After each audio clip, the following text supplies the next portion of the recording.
You're happy. I want you to hold this. No. Where is the other fellow? Just that. Fellow Kenyans, relatives, friends, and Maseno University fraternity, it is with heavy hearts and sorrow that we are gathered here to bid farewell to William, a young Kenyan whose promising life has been brutally cut short by a heartless and trigger-happy police officer.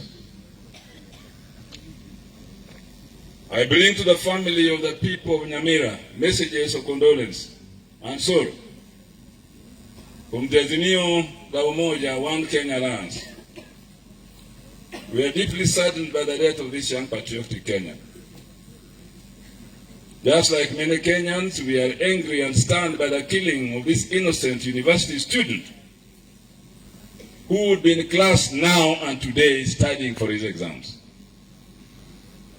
I have personally asked many questions concerning William's killing and will continue to do so. Why did the police officer single out William, who at the time of the killing was a harmless student taking part in a peaceful demonstration? Kama viongozi wengine wanasema hapa awali, maandamano ni haki ya kila mwananchi wa Kenya kulingana na katiba yetu. There is no policeman on the face of the earth who has the temerity to interfere with Kenyans doing maandamano or any other place under democratic governance. Why did the police officer use live bullets instead of rubber bullets or tear gas? Why has this officer not been arrested? When will Evelyn and Joash get justice for their son? As everybody has said here, and other students of Maseno University have put very clearly. As Azimio la Umoja One Kenya Alliance, we demand justice for this young man here with us today, lying in a coffin. We demand that the officer who killed him be arrested and charged in court within the next 7 days.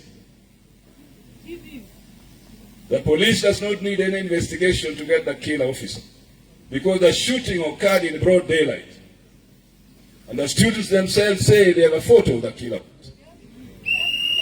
Lucas and William's colleagues saw it happen, and they know who opened fire on the students. Dear Kenyans, it was not noting that William's killing coincided with a county-wide demonstration.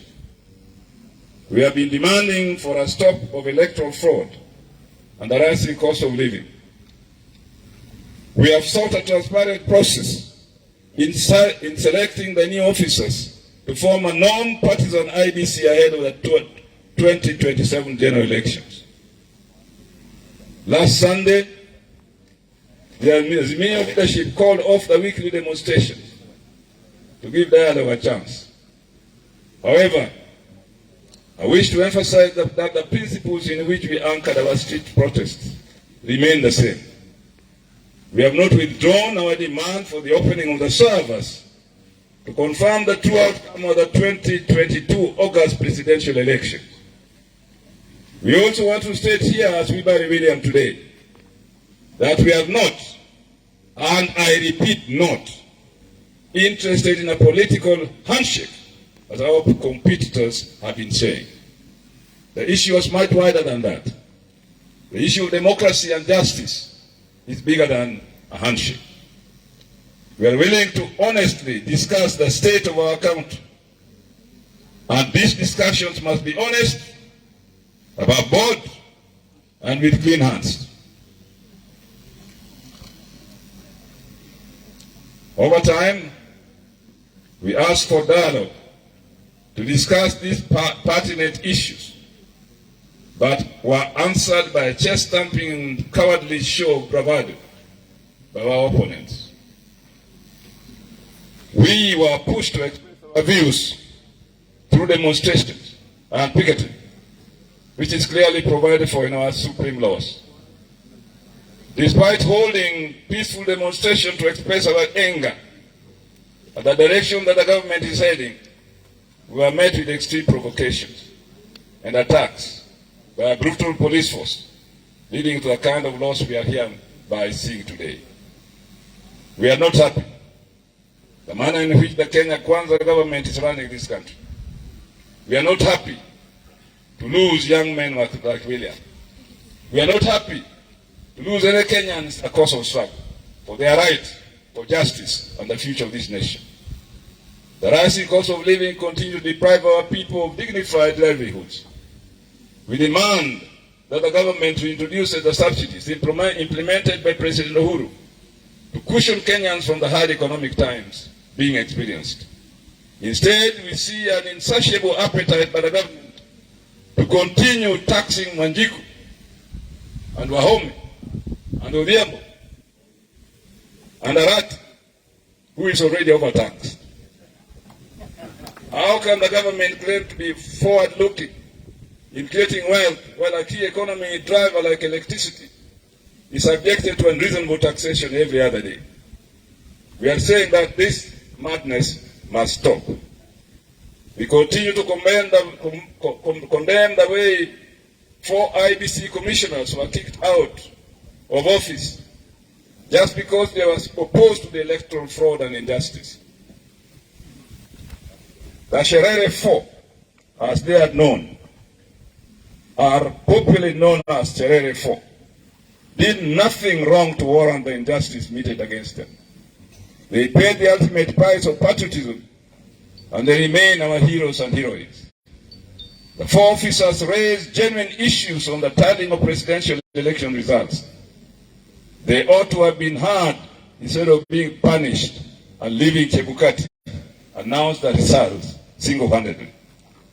Even in Supreme or appellate courts, decisions, judges who give dissenting views during joint rulings are never sacked.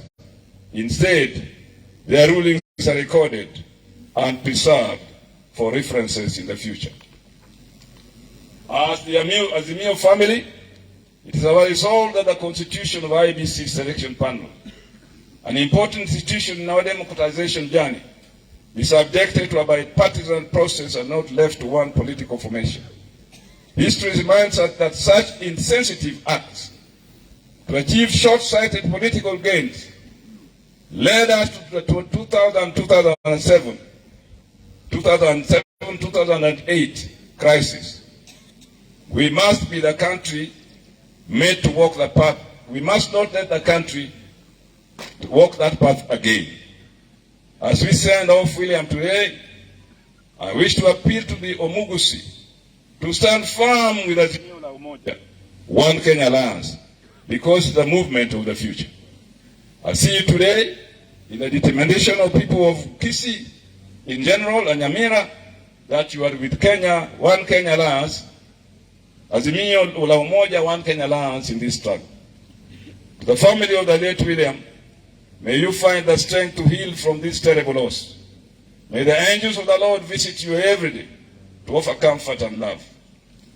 May the church fraternity continue to pray for you. May the student fraternity continue to be in solidarity with you. May all of us be together with this family at this great moment of agony. As we gather here to honor the memory of this young man, this young soul departed, and to commune in grief with the loved ones and the entire Mugusi community, we must always remember that we are here today because our democracy is on trial. Kenya's democracy is on trial. For the memory of this young man lying over there, the struggle continues. May the blood that he has shed not be in vain. May it revisit those who have done it, so that they are cast by all Kenyans to go to the place that they demand best. Farewell, William, till we meet again in that house above. Ningependa kuomba Mungu aweke William mahali pema peponi. And now, in tradition with that my brother Timothy has said, I wish on behalf of the whole Azimio leadership.